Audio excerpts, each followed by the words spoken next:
He is the only English monarch ever called the Great. Not Henry, not Elizabeth, not William the Conqueror, only Alfred. And here is what they do not tell you in the simplified version. When he earned that title, he was hiding in a swamp, eating scraps, watching his kingdom burn. This is the real Alfred the Great, the man who lost everything before he won anything, the man who turned total defeat into the foundation of England itself. 871 Anno Domini. The island of Britain is being devoured. For 70 years, Viking raiders have been attacking. At first, they came for plunder. They hit monasteries, grabbed the gold, burned what they could not carry, and sailed home. The Anglo-Saxon kingdoms, fragmented and feuding, could not stop them, could not even coordinate defense. Each kingdom, Northumbria in the north, Mercia in the middle, Wessex in the south, East Anglia in the east, thought they could negotiate separately, pay the Danegeld, buy peace, let the Vikings be someone else's problem. They were fatally wrong. In 865 Anno Domini, something changed. The great heathen army arrived. This was not a raid. This was an invasion. Led by the sons of the legendary Ragnar Lothbrok, Ivar the Boneless, and Halfdan Ragnarsson, this army came to conquer, not plunder. They came to take land. They came to stay. Northumbria fell in 866. The Viking army captured York and made it their capital. They executed the Northumbrian king by blood eagle, a ritual sacrifice so horrific that modern historians debate whether it was real or propaganda. Either way, the message was clear: resist and die screaming. East Anglia fell in 869. King Edmund was captured after a brief resistance. The Vikings gave him a choice: renounce Christ and live as a vassal, or die.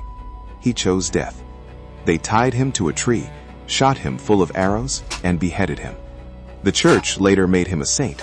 The Vikings made him an example. Mercia fell in 874. The king fled to Rome and died there. The Vikings installed a puppet ruler and stripped the kingdom of everything valuable. By 871, only Wessex remained. Alfred was 22 years old when he became king. He was never supposed to rule. He was the youngest of 4 brothers, and all of them had reigned before him. His eldest brother Aethelbald, then Aethelbert, then Aethelred. War and disease took them all. When Ethelred died of wounds received in battle, Alfred was the last of his line. He inherited a kingdom at war. In his first year as king, Alfred fought 9 major battles against the Vikings, 9 battles in 12 months. The records describe him as being constantly in the saddle, constantly moving, constantly fighting. He won some, he lost some. Neither side could land a killing blow. Finally, exhausted, both armies agreed to a truce. The Vikings withdrew from Wessex and focused on consolidating their conquests in the north. Alfred used the breathing room to rebuild his forces. It was an uneasy peace. Both sides knew it was temporary. For 5 years, the truce held. Alfred strengthened his defenses. He built fortified towns called burhs, positioned so that no point in Wessex was more than 20 miles from a fortress.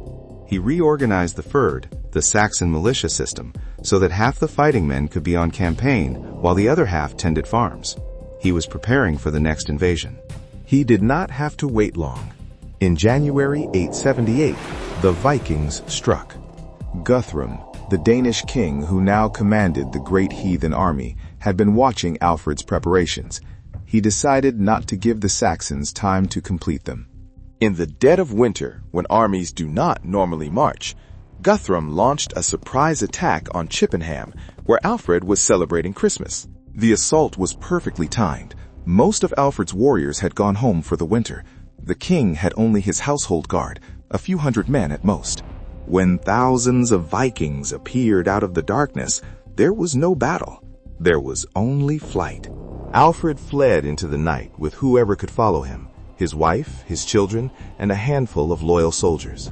They ran through the frozen marshes of Somerset, pursued by enemies who controlled everything around them. The kingdom of Wessex had fallen in a single night. For weeks, Alfred was a fugitive in his own land. This is the lowest point. This is where the legend nearly ended. The Vikings controlled the towns, the roads, and the countryside. Saxon nobles who had sworn oaths to Alfred were swearing new oaths to Guthrum. The people, seeing no hope, submitted to survive. Wessex, the last free Saxon kingdom, appeared to be finished. Alfred hid in the marshes of Athelney, a tiny island of solid ground surrounded by swamps that the Vikings could not navigate. He had perhaps 100 men. He had no treasury, no army, no kingdom. He had nothing but the stubborn refusal to accept that it was over. This is where the famous story comes from. Alfred, disguised as a peasant, shelters in a cottage. The woman of the house, not recognizing him, asks him to watch her cakes baking by the fire.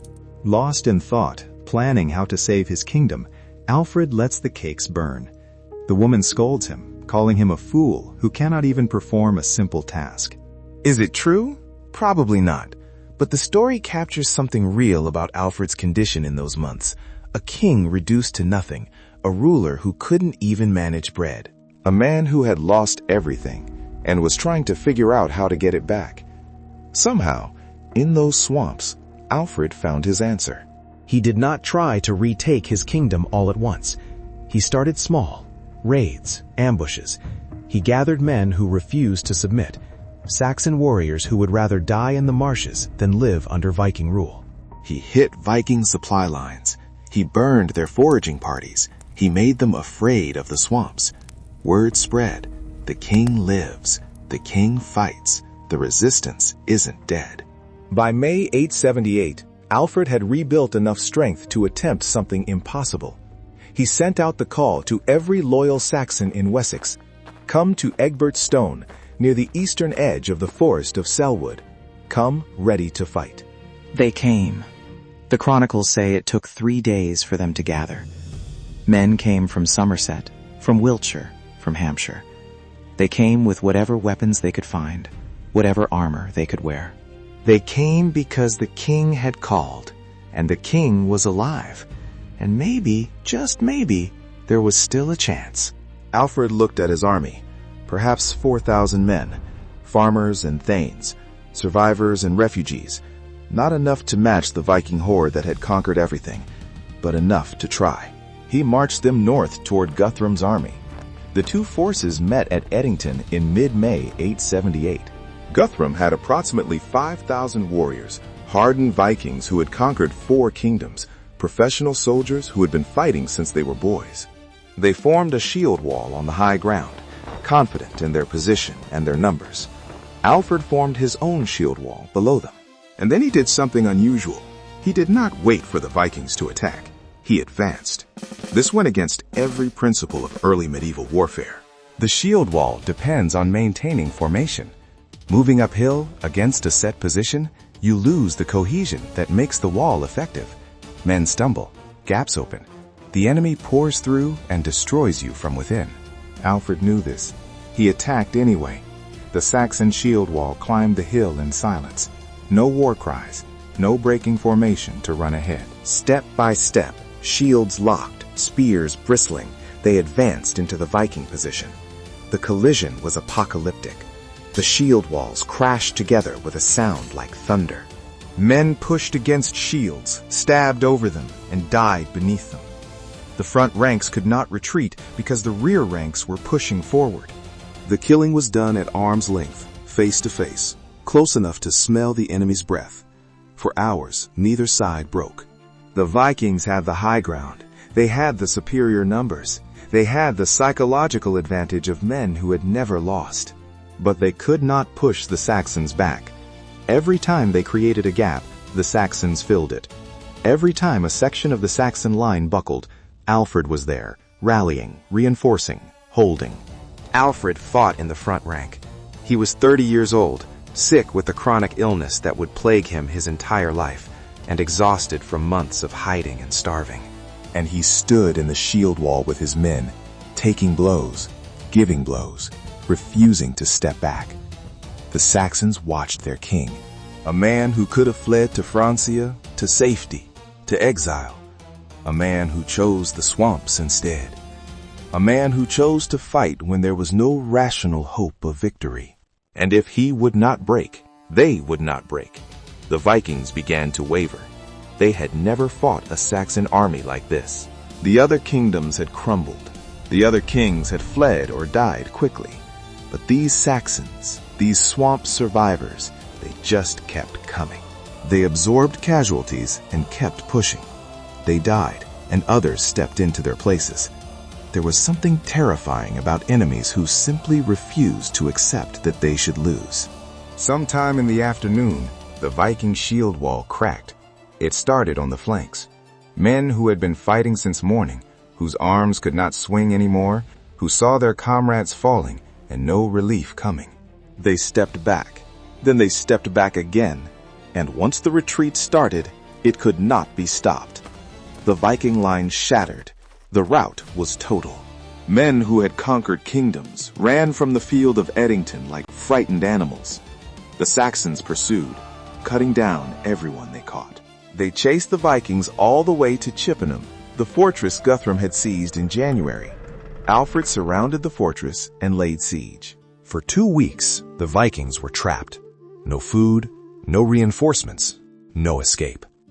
Guthrum, who had been king of conquered England, was now a prisoner in a stolen fortress, watching his empire crumble. He surrendered. The Treaty of Wedmore changed everything. Alfred did not demand total submission. He could have. He had Guthrum at his mercy. Instead, he offered terms that would create a lasting peace. The Vikings would keep the lands they had already settled in the north and east, the region that would become known as the Danelaw. Wessex and the lands Alfred could recover would remain Saxon. But here is the crucial part. Guthrum would convert to Christianity. He would be baptized, with Alfred himself as his godfather. This was not just symbolism. It meant that Guthrum was acknowledging Alfred's spiritual authority. It meant that the Viking king was, in some sense, becoming Alfred's son. Guthrum accepted. He was baptized in the summer of 878 and took the Christian name Ethelstan. He kept his word. For the rest of his life, he ruled the Danelaw in peace, never again attacking Wessex. Alfred had not just defeated the Vikings, he had incorporated them. He had turned conquest into coexistence. But he was not finished.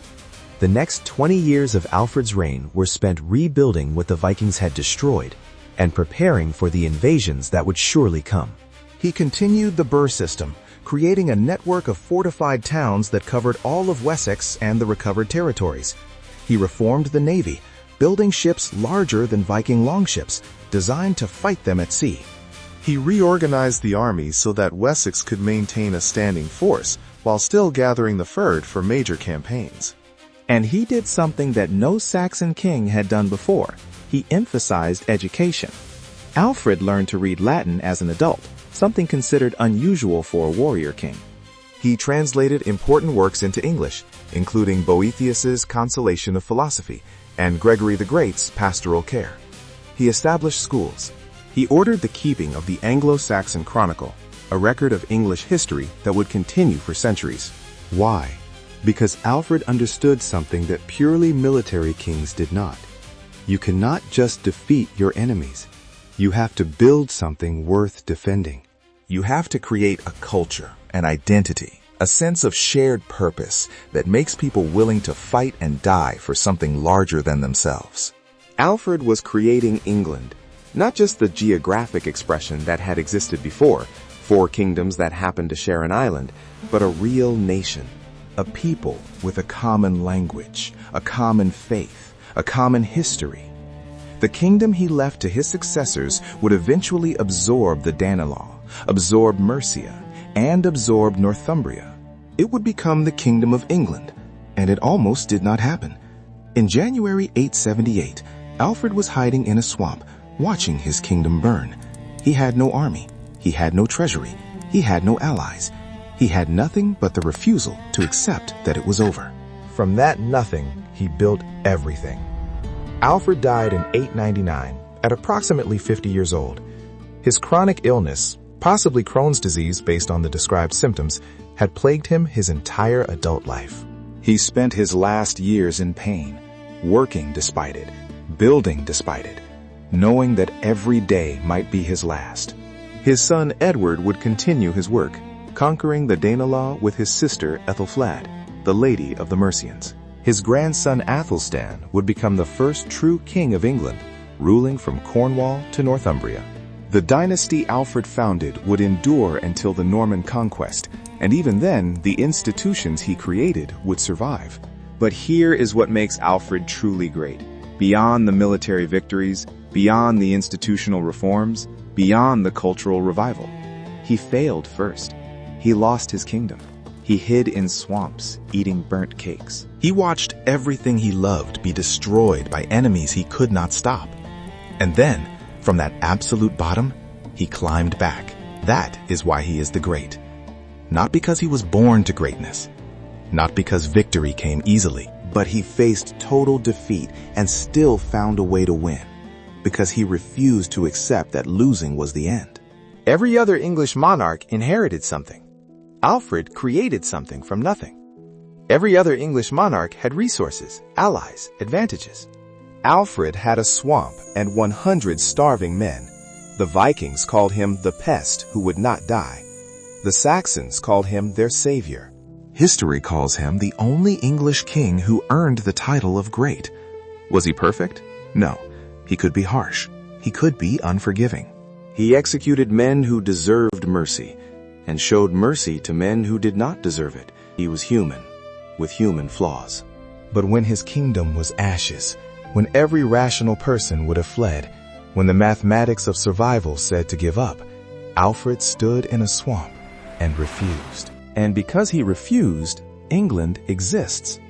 This is the real Alfred, not the saintly figure of Victorian mythology, nor the simple hero of children's books. A man who lost everything, who suffered constantly, who doubted himself, and who made mistakes and failed again and again before he succeeded. That's what makes him great. Not that he never failed, but that he always got back up. In January 878, the last Saxon kingdom had fallen. Its king was a fugitive, a joke, a dead man walking. By May 878, that same king had rebuilt an army from nothing and destroyed the conquerors at Edington. 4 months, from total defeat to total victory. From burnt cakes in a peasant's cottage to the treaty that would save a civilization. That is not just military genius. That is not just luck. That's something else, something harder to name. The quality that separates the people who change history from the people who are changed by it. Alfred had that quality. Whatever it was, wherever it came from, he had it when it mattered most. And that is why, 1,000 years later, he is still the only English king they call great. But there is one more thing about Alfred that deserves to be said. One more piece of the story that most people overlook. He knew it was not enough. Alfred understood, even in his moment of triumph, that one victory would not save England forever. The Vikings would come again. They always did. New armies, new leaders, new invasions. If Wessex was going to survive, it could not depend on one man's genius or one army's courage. It needed something more permanent. So Alfred built not just fortresses and armies, but institutions, laws that would outlast him, and schools that would create generations of educated leaders. A navy that would defend the coasts for centuries. A system of government that did not depend on the king being a military genius. He was planning for a future he would not live to see. He was building for successors he would never meet. That is a different kind of greatness. It is easy to be a hero in the moment. It is much harder to think beyond the moment, to sacrifice the glory you could have today for the stability your grandchildren will need tomorrow. Alfred did both. He won the impossible battle at Edington. Then he spent 20 years making sure that the next battle, and the one after that, and the one after that, would also be winnable. The Viking invasions continued after his death. In 1013, a Danish king actually conquered all of England, but the institutions Alfred built survived. The identity he forged persisted, and eventually the descendants of those Vikings became English too, absorbed into the nation Alfred had created. That's his real legacy. Not just the victory at Edington, not just the survival of Wessex, but the creation of something that could endure defeat and still come back. A nation that could lose everything and rebuild, just as Alfred himself had done. The Danes conquered England in 1013. The Normans conquered it in 1066. Each time, the conquerors were eventually absorbed into something older and stronger. Each time, the thing Alfred built proved more durable than the armies that tried to destroy it. Is that greatness? Building something that can survive your own death? That can survive conquest? That can survive 1,000 years of history? Building something that still exists, still matters, and still defines itself by the values you established when you were hiding in a swamp with nothing but hope? I think it is. I think that is what separates the truly great from the merely impressive. Alfred was not perfect. He made mistakes. He had enemies who hated him and allies who betrayed him. He suffered from a disease that caused him constant pain. He knew failure intimately before he ever tasted success. But he never gave up. And he did not just fight for himself. He fought for something larger, for a nation that did not exist yet, for descendants who would not be born for centuries, for an idea of England that would outlast every king who came after him. The Vikings called him the pest who would not die. The Saxons called him their savior. The Normans who conquered his descendants still had to work within the framework he created. And we, 1,000 years later, call him what he earned, the Great, the only one. A man who hid in a swamp and built a nation, who lost everything and won everything back, who understood that true greatness is not just about winning battles, but about building something worth fighting for. That's Alfred. That's his story. That's why after 10 centuries, his name still means something. And that's why he is still the only English king we call great.